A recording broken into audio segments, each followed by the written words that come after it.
Hello दोस्तों, मैं हूं आपका होस्ट एंड दोस्त निशांत और आपका स्वागत है आपके अपने चैनल डिफेंस ट्यूटर में। तो दोस्तों, आज की इस वीडियो में आपको एयरफोर्स में आए हुए कुछ प्रीवियस ईयर के क्वेश्चंस को बताएंगे। इस वीडियो में आपको न्यूटन्स लॉज ऑफ मोशंस के पार्ट 1 को बताया जाएगा। इसके बैक टू बैक आपको और भी पार्ट दिए जाएंगे। आपको ये भी बता दें कि इससे पहले हमने काइनेमेटिक्स और आपके यूनिट एंड डायमेंशंस के प्रीवियस ईयर के क्वेश्चंस को करवाया है। अगर आप उसे अभी तक नहीं देखे हैं तो प्लीज़ वीडियो को प्लेलिस्ट से जाकर देख सकते हैं। साथ ही साथ हमने आपके मैथ्स के लिए लगभग 20+ लेक्चर डाले हैं प्रीवियस ईयर के रिगार्डिंग। अगर उसे भी आप नहीं देखे हैं तो जाकर प्लेलिस्ट से जरूर देखें। और दोस्तों, आपसे रिक्वेस्ट है कि इसी तरह आपके वेरियस आपके एग्जामिनेशंस के रिगार्डिंग अच्छे अच्छे क्वेश्चंस, अच्छे अच्छे कंसेप्ट को पाने के लिए, रेगुलर नोटिफिकेशन के लिए आप हमारे चैनल को सब्सक्राइब कीजिए। और साथ ही साथ आप अगर वीडियो आपको अच्छा लगे तो वीडियो को जरूर लाइक कीजिए। तो चलिए बच्चे, अपने क्वेश्चंस की ओर बढ़ते हैं। और आपसे हमेशा रिक्वेस्ट रहेगा हमारा कि अगर आपको वीडियो से कुछ भी सीखते हैं, वीडियो आपको अगर अच्छा लगता है तो वीडियो को लाइक कीजिएगा, चैनल को जरूर सब्सक्राइब कीजिएगा। तो चलिए अपने क्वेश्चंस की ओर बढ़ते हैं।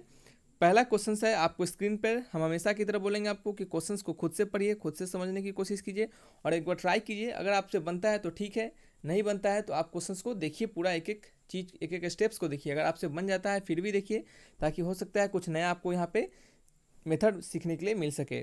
तो चलिए, पहला क्वेश्चन है, इसमें आपको कहा जा रहा है कि अगर हॉरिजॉन्टल रेंज किसी भी प्रोजेक्टाइल का वो 4 टाइम्स है उसके मैक्सिमम हाइट के, तो आपको बताना है एंगल ऑफ प्रोजेक्शन। आपको जो जिस एंगल से उस प्रोजेक्टाइल को प्रोजेक्ट किया गया है, आखिर वो एंगल क्या होगा। ठीक है, तो चलिए मानते हैं एक प्रोजेक्टाइल कैसा होगा। एक वी वेलोसिटी से किसी प्रोजेक्टाइल को प्रोजेक्ट किया जा रहा है थीटा एंगल से, और ये क्या हो रहा है, इसका पाथ ऑफ प्रोजेक्टाइल है, इसको ट्रैजेक्टरी कहते हैं। इस पाथ ऑफ प्रोजेक्टाइल को क्या कहते हैं, ट्रैजेक्टरी कहते हैं। ठीक है, तो चलिए ये आपका पाथ ऑफ प्रोजेक्टाइल पता चल गया। इस किसी वी वेलोसिटी से फेंका जा रहा है किसी थीटा एंगल पे, तो आपको ये बताना है कि आखिर ये थीटा एंगल क्या होगा। ठीक है, तो यहाँ पे आपको क्वेश्चंस में दिया जा रहा है कि जो आपका हॉरिजॉन्टल रेंज है, सॉरी बच्चे, ये क्या है आपका जो हॉरिजॉन्टल रेंज है, ये आपका हॉरिजॉन्टल रेंज है और ये आपका क्या है, ये क्या है आपका मैक्सिमम हाइट है। ठीक है, तो आपका जो हॉरिजॉन्टल रेंज है, हॉरिजॉन्टल रेंज जो है आपका, एक सेकेंड, हाँ चलिए, आपका जो हॉरिजॉन्टल रेंज है वो क्या है, 4 टाइम्स है मैक्सिमम हाइट के। अकॉर्डिंग टू क्वेश्चंस देखिए, हॉरिजॉन्टल रेंज क्या है प्रोजेक्टाइल का, वो क्या है 4 टाइम्स है किसके, मैक्सिमम हाइट के। ठीक है, तो चलिए r=4h हो गया। और r का वैल्यू क्या होगा बच्चे, r का वैल्यू होगा u² sin 2θ/j। ये एक आपका फॉर्मूला होता है, आप इसको फॉर्मूला को डिराइव भी किया जाता है। और यहाँ पे अगर हम डिराइव करने लगे तो बहुत बड़ा हो जाएगा। ठीक है, तो यहाँ पे डिराइव करके तो आपको बताएंगे नहीं हम। तो r का वैल्यू हो गया u² sin 2θ/g, और h का वैल्यू होता है u² sin स्क्वायर θ/2g होता है। ठीक है, u² sin स्क्वायर θ/2g होता है। एक 2 से एक 2 टाइम्स कट जाएगा। ठीक है, चलिए नेक्स्ट क्या है, जी से जी कटेगा, u² से u² कट जाएगा, और इधर क्या हो जाएगा बच्चे, इधर हो जाएगा आपका sin 2θ/sin स्क्वायर θ 2 टाइम्स। ठीक है, चलिए नेक्स्ट क्या करने वाले हैं अब हम, sin 2θ = 2 sin स्क्वायर θ, और sin 2θ को हम लिख सकते हैं 2 sin θ into cos θ = 2 sin square θ। एक 2 से एक 2 कट गया, साइन एक स्क्वायर साइन का एक साइन से कट गया। ठीक है, तो इधर क्या बच गया, इधर आपका बच गया, लिख के दिखाते हैं आपको, इधर आपका बच गया cos θ = sin θ बच गया, सब चीज़ कट चुका है। और ये cos θ अपन एक तरफ, किसी को भी आप एक तरफ ले जाइए, cos को एक तरफ ले जाइए तो क्या हो जाएगा, tan θ = 1 हो जाएगा, tan θ = 1 हो जाएगा। और बच्चे बताइए, ये तो बहुत सिंपल हो गया, tan θ = 1 किसका वैल्यू होता है, tan θ = 1 आपका tan 45 डिग्री का वैल्यू होता है। तो थीटा इक्वल टू कितना हो जाएगा, थीटा = 45 डिग्री, यानी कौन सा option, B option is the right answer. तो इस वजह से क्या करना है, आपको एग्जाम में बनाना है। ये बहुत सिंपलेस्ट अप्रोच है, इस अप्रोच से सिंपल कोई अप्रोच नहीं है। बहुत सारे बच्चों को ये याद रहता है, बहुत सारे बच्चों को याद भी रहता है, वो सिंपली देख के अगर आसानी से बिना इतना सॉल्व किए भी बना लेते हैं। ठीक है, तो चलिए आपको ये आपको प्रैक्टिस से होता है, दूसरा कुछ नहीं, इसमें कोई आपका हाई लेवल का कुछ कंसेप्ट नहीं है, प्रैक्टिस करते करते ये सभी चीज़ समझ में आते हैं। नेक्स्ट क्वेश्चन है आपका, नेक्स्ट क्वेश्चन है क्या, object with a constant speed, कोई ऑब्जेक्ट किसी अगर कांस्टेंट स्पीड से जाता हो तब उसका हम उसके मोशन को किस तरह से डिस्क्राइब करेंगे। क्या ये एक्सलेटेड मोशन नहीं होगा, या फिर माइट भी एक्सलेटेड हो भी सकता है, ऑलवेज एक्सलेटेड हमेशा होगा, या फिर ऑलवेज अ कांस्टेंट वेलोसिटी, क्या वो हमेशा कांस्टेंट वेलोसिटी से मूव करेगा। तो ध्यानपूर्वक क्वेश्चंस को पढ़िए एक बार, आखिर क्वेश्चंस में कहा क्या जा रहा है, object with a constant speed, कोई ऑब्जेक्ट है कांस्टेंट स्पीड से जा रहा है, कांस्टेंट स्पीड से जा रहा है। ध्यानपूर्वक देखिए, कांस्टेंट स्पीड लिखा हुआ है, कांस्टेंट स्पीड लिखा हुआ है, कांस्टेंट वेलोसिटी, वेलोसिटी नहीं लिखा हुआ है, ठीक है, ध्यानपूर्वक पढ़िए। तो चलिए हम आपको बता दें कि इसका आंसर तो आपका होगा सी ऑप्शन, यानी इज ऑलवेज एक्सलेटर, वो हमेशा क्या होगा, एक्सलेटर होगा। इसका रीजन भी आपको हम यहाँ पे बताएंगे, यहाँ पे लिखे भी हुए हैं, इसे लिखने से पहले, आपको दिखाने से पहले हम आपको समझा दे थोड़ा, फिर आपको रीजन पढ़ के बता देंगे, ठीक है।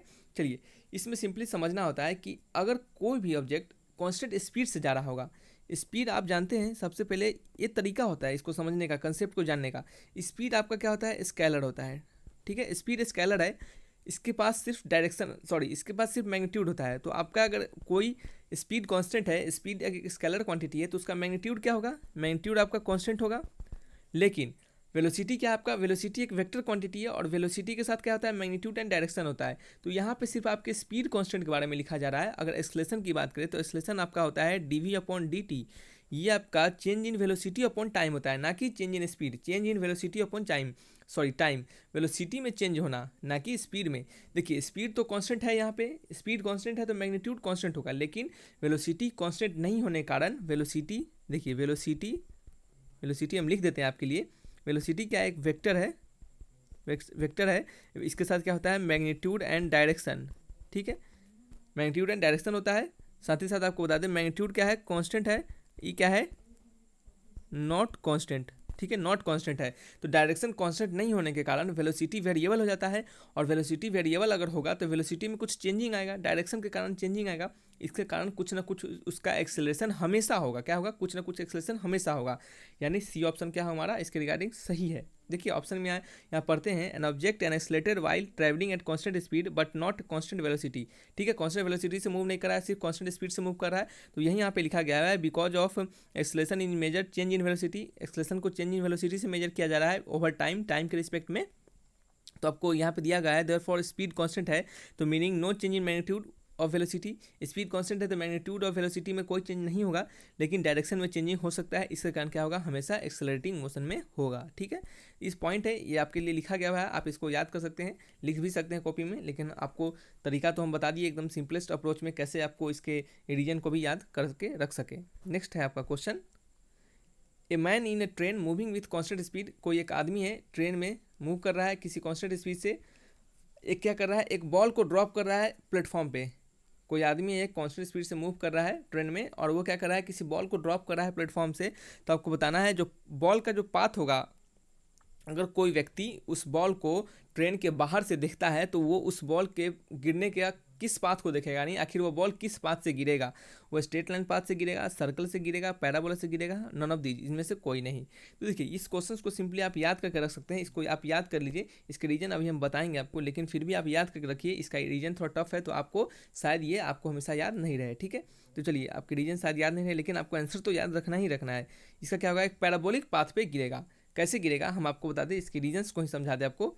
देखिए, आप सबसे पहले आप ट्रेन जो मोशन कर रहा है उसको आप एक्स डायरेक्शन में मान लीजिए, कि मानते हैं ट्रेन हमारा एक्स डायरेक्शन में मोशन कर रहा है, और जो आपका बॉल थ्रो हो रहा है वो क्या हो रहा है, वाई डायरेक्शन में हो रहा है। मान लेते हैं आपका जो बॉल थ्रो हो रहा है वो वाई डायरेक्शन में थ्रो हो रहा है, और जेड डायरेक्शन आपका क्या है, जेड डायरेक्शन है आपका अप एंड डाउन, यानी इससे खड़ा डायरेक्शन, इस पॉइंट से अगर ऊपर जाते हैं या फिर इस पॉइंट से आप नीचे जाते हैं, तो ये आपका जेड का डायरेक्शन आपको बताएगा, ठीक है। तो चलिए, यह आपको समझ में आ गया। फिर क्या है आपका, इफ़ यू एन ऑब्जर्वर, अगर आप ऑब्जर्वर हैं किसी ट्रेन के बाहर से, यानी आप अगर बाहर से देख रहे हैं ट्रेन के रिस्पेक्ट में, अगर आप ऑब्जर्वर, इस मान लीजिए पूरा मोशन आपका ट्रेन के अंदर परफॉर्म किया जा रहा है, और आप यहाँ पे ऑब्जर्वर हैं, ये क्या है, आप यहाँ पे ऑब्जर्वर हैं, और बाहर से आप ट्रेन को क्या कर रहे हैं, वॉच कर रहे हैं, आप बाहर से ऑब्जर्वर हैं, ट्रेन को वॉच कर रहे हैं किसके, ट्रेन के स्पीड के रिस्पेक्ट में। तो यहाँ पे आप देखिएगा, आप बाहर से देख रहे हैं ट्रेन के रिस्पेक्ट में, तो आप देखिएगा कि ये जो आपका बॉल होगा, ये बॉल जो होगा आपका इस एक्स एंड वाई डायरेक्शन के इसी में आपको मूव करता हुआ दिखेगा। देखिए यहाँ पे लिखा हुआ है, you will see the ball moving with constant velocity in X and Y, आपको एक्स एंड वाई में आपको बॉल मूव करता हुआ दिखेगा, लेकिन ध्यान रखिए वो बॉल आपको हमेशा ड्रॉप करता हुआ दिखेगा, हमेशा फॉल करता हुआ दिखेगा, ऐसा नहीं कि आगे बढ़ता हुआ दिखेगा वो पैराबोलिक पाथ में एक्स और वाई डायरेक्शन में, लेकिन वो हमेशा गिरता हुआ दिखेगा, नीचे की ओर गिरता हुआ दिखेगा, ठीक है। तो यहाँ से हमें पता चलता है कि ये जो बॉल का मोशन होता है वो एक पैराबोलिक पाथ का मोशन होता है, ठीक है। क्या होता है, पैराबोलिक पाथ का मोशन होता है, यानी कौन सा ऑप्शन है, option C is the right answer. इस वजह से क्या करना है आपको, रीजन भी याद रखना है, लेकिन अगर रीजन याद नहीं रहे तो आप क्या कीजिए, इसके एक्चुअल में जो आपका आंसर है उसे खासकर याद रखिए। इसका फोर्थ क्वेश्चन में आपको क्या कहा जा रहा है, an object cover distance which is directly proportional to the square of time. ठीक है, देखिए इसका जो आपका हमने यहाँ पे रीजन बताया ये थोड़ा सा लेंथी टाइप का हमने बताया, हम आपको इससे भी शॉर्ट दिखाना चाहते हैं। ये भी जो रीजन हमने दिया है आपको ये बहुत एक सटीक रीजन है, आप यहाँ से भी समझ सकते हैं, लेकिन बच्चे को यहाँ से रीजन में समझने में थोड़ा प्रॉब्लम आता है, तो हम आपको क्या करेंगे यहाँ से आपको अपने तरीका से समझाएंगे। देखिए क्वेश्चन में सिंपली कहा जा रहा है कि जो आपका डिस्टेंस कवर हो रहा है किसी भी ऑब्जेक्ट के अनुसार, डिस्टेंस को मानते हैं एस, वो डायरेक्टली प्रोपोर्शनल है टाइम के स्क्वायर के। देखिए an object cover a distance which is directly proportional to square of time, तो आपको बताना है इसका एक्सेलरेशन क्या होगा, इंक्रीजिंग होगा, डिक्रीजिंग होगा, जीरो होगा, कांस्टेंट होगा, क्या होगा। ठीक है, चलिए, और यहाँ पे हिंदी में भी पढ़ सकते हैं आप, एक वस्तु दूरी तय करती है, एक वस्तु दूरी तय करती है जो उस समय के वर्ग के लिए सीधे अनुपातिक होती है, इसका त्वरण क्या है, इसका एक्सेलरेशन क्या है। तो S directly proportional to T square होता है। आपको बता दें कि v इक्वल टू होता है D S upon D T और a इक्वल टू होता है D V upon D T. और आपको D V upon D T अगर निकाल लेते हैं तो आप एक्सेलरेशन पे कुछ भी बात कर सकते हैं, एक्सेलरेशन इंक्रीजिंग होगा, डिक्रीजिंग होगा, जीरो होगा, कांस्टेंट होगा। ठीक है, तो चलिए इसको हम क्या करते हैं, डिफ्रेंशिएट करते हैं किसके, टाइम के रिस्पेक्ट में। तो D S upon D T अगर डिफ्रेंशिएट करेंगे तो ये क्या हो जाएगा, टू टी हो जाएगा। ठीक है, और ये किसके बराबर हो जाएगा, भी के बराबर हो जाएगा। ठीक है, भी के बराबर होता है D S upon D T, यहाँ पे लिखा भी हुआ है। और फिर क्या कीजिएगा, इस भी को डिफ्रेंशिएट कीजिए, D V upon D T को डिफ्रेंशिएट कीजिएगा तो इक्वल टू हो जाएगा टू टाइम्स टी, तो एक डिफ्रेंशिएट हो जाएगा और टू टाइम्स हो जाएगा, और ये किसके बराबर हो जाएगा, ए के बराबर हो जाएगा। तो आपको दिख रहा है कि ए का वैल्यू हमें 2 आ रहा है, और 2 एक क्या है, कांस्टेंट नंबर है। 2 में कोई चेंजिंग हो सकता है क्या, मान लेते हैं समय बदलता रहे 2 तो 2 ही रहेगा, ये कांस्टेंट नंबर है, तो क्या कहा जा रहा है यहाँ पे, कोई चेंजिंग नहीं होगा, यानी एक्सेलरेशन आपका क्या होगा, कांस्टेंट होगा। तो इस वजह से आप हमेशा याद रखिए